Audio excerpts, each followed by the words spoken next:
Lechon. Paksiwin natin ito guys, lechon. Ayan.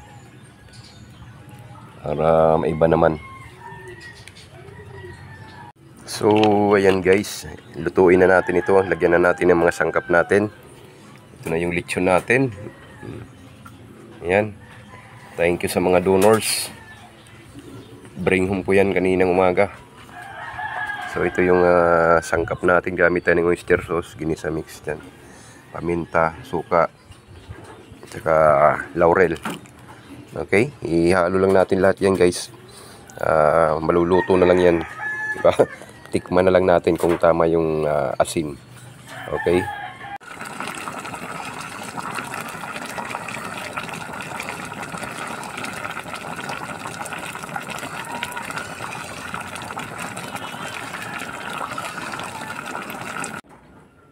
Ayan guys, naluto na yung lechon paksiw natin. Nakakain na tayo ng tanghalian, may ulam na tayo. Okay, thank you so much sa donors nitong lechon. Maraming salamat na mga 2 kilo rin nata ito. Bring home natin kagabi. Thank you so much.